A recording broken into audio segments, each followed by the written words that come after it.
ហើយយោបងប្អូនមានរឿងត្រូវតាមដានទៀតហើយរវាងកីឡាករគុំរៈចន្ទរាជជាមួយនឹងកីឡាករពេជ្រអាទិទេពបន្ទាប់ពីលោកគ្រូរបស់អ្នកទាំងពីរបានធ្វើការបង្ហោះសារលើបណ្ដាញសង្គម Facebook ផ្លូវការរបស់ខ្លួនបញ្ឆិតបញ្ឈៀងគ្នាតាក់ទងជាមួយនឹងជំនួបរបស់អ្នកទាំងពីរបងប្អូនប្រិមិត្តប្រសិនមកមានជាការពេញចិត្តកុំភ្លេចចុចពាក្យជាវឬក៏ពាក្យ Subscribe ម្នាក់មួយផងដើម្បីទទួលបាននូវព័ត៌មានថ្មីៗជាបន្តទៀតពាក់ព័ន្ធជាមួយនឹងវិស័យកីឡាផ្ដាល់គុណខ្មែរឥឡូវនេះយើងចូលសាច់រឿងបាទពាក់ព័ន្ធជាមួយនឹងការលើកឡើងរបស់លោកគ្រូហ៊ុនច័ន្ទរាជក៏ដូចជាសាច់រឿងពាក់ព័ន្ធជាមួយនឹងការឆ្លើយតបបាទពីសំណាក់លោកគ្រូពេជ្រសុផាន់ដែលជាគ្រូបង្វឹកផ្ទាល់របស់កីឡាករពេជ្រអាទិទេពបាទចឹងលោកគ្រូហ៊ុនច័ន្ទរាជបានលើកឡើងនៅលើបណ្ដាញសង្គម Facebook page ផ្លូវការរបស់គាត់ថា After we knock out the Japan fighter we will come to knock out ពេជ្រអាទិទេពបាទចឹងបងប្អូនដែលអត់ចេះ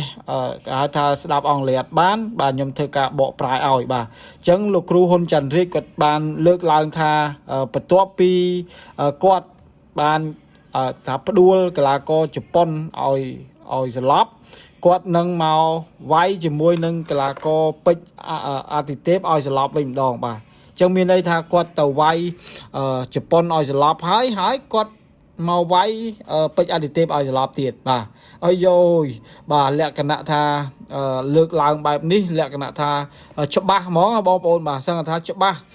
100% ថាគាត់កូនសិស្សរបស់គាត់នៅទីដែលទៅជប៉ុនទៅសេវីន knock out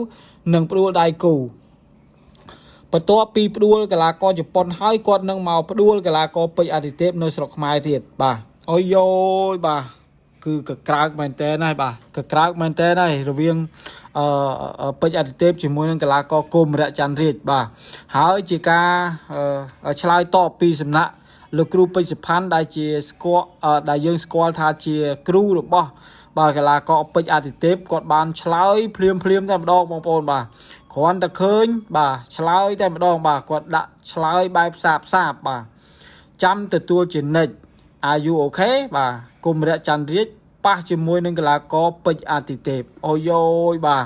ក្តៅហុយបងប្អូនបាទក្តៅហុយ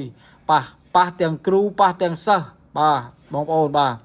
គ្រូឆ្លើយតបជាមួយគ្រូសិស្សត្រៀមចាំប៉ះគ្នានៅថ្ងៃខាងមុខបាទដឹងតែកក្រើកឲ្យគូនេះដឹងតែកក្រើកឲ្យគូនេះបើតាមដឹងដូចជាមិនដែលប៉ះគ្នាទេកន្លងមកប៉ុន្តែបើទោះបីជា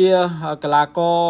គុំរៈច័ន្ទរាជជាប្រភេទកីឡាករដែលកំពុងតែឡើងខ្លាំងប៉ុន្តែបើគិតពីប្រជាប្រិយភាពរបស់កីឡាករគុំរៈច័ន្ទរាជជាមួយនឹងកីឡាករពេជ្រអាទិទេពអត់ដល់ពេជ្រអាទិទេពទេបងប្អូនបាទទោះបីជាកីឡាករគុំរៈច័ន្ទរាជបច្ចុប្បន្ននេះខ្សែក្រវ៉ាត់ច្រើនបាទបើនិយាយទៅស្ទើរថាច្រើនជាងកីឡាករពេជ្រអាទិទេពទៅទៀតបាទហើយភាគច្រើនខ្សែក្រវ៉ាត់របស់គាត់ជាខ្សែក្រវ៉ាត់មកពីក្រៅប្រទេសបាទខ្សែក្រវ៉ាត់គាត់ច្រើនភាគច្រើនយកមកពីក្រៅប្រទេសបាទគាត់ឈ្នះក្រៅប្រទេសច្រើនបាទគាត់ដើរហើរក្រៅប្រទេសគាត់ជោគជ័យសឹងថា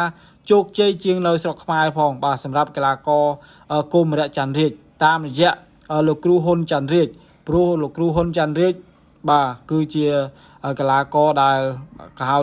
គឺជាអតីតកីឡាករហើយក៏គាត់ក៏គេហៅថាកំណើតរបស់គាត់ណាបងប្អូនគឺជាអ្នករស់នៅសហរដ្ឋអាមេរិកបងប្អូនបាទគាត់សុខចិត្តលះបង់ការងារគាត់សុខចិត្តលះបង់ប្រាក់ខែពាន់បាទមកសុខចិត្តខំស្មៅនៅឯស្រុកខ្មែរបាទប្រហាត់សិស្សបាទមានឈ្នះមានចាញ់មានជោគជ័យមានជោគជាំបាទតែគាត់នៅតែខំស្មៅនៅស្រុកខ្មែរដោយសារតែគាត់ស្រឡាញ់គុណខ្មែរបងប្អូនបាទអញ្ចឹងឥឡូវនេះរវាងពេជ្រអាទិទេពជាមួយនឹងកីឡាករគុំរៈច័ន្ទរាជបងប្អូនយកមួយណាបាទបងប្អូនយកមួយណាសម្រាប់ខ្ញុំបាទក្នុងនាមជាអ្នកគ្រប់គ្រងខ្ញុំគិតថាប្រហែលជាគូនេះអាចថាតឹងតែងដូចគ្នាបាទដោយសារតែមួយយ៉ាងម្នាក់បាទតែគ្រាន់តែថាពេជ្រអាទិទេពនិងគុំរៈអាចថាពេជ្រអាទិទេពរៀងចេញយឺតជាងកីឡាករគុំរៈច័ន្ទរាជបាទតែបើក្បាច់មួយយ៉ាងម្នាក់ឯងបងប្អូនបាទបាច់មួយយ៉ាងម្នាក់អញ្ចឹងមានចាំជាក់ស្ដែងឲ្យបងប្អូនអាចយកមួយណាក៏ចូលរួមខមមិនម្នាក់មួយបងប្អូនបាទវីដេអូនេះសូមបញ្ចប់តែប៉ុណ្ណេះសូមអរគុណសូមជម្រាបលា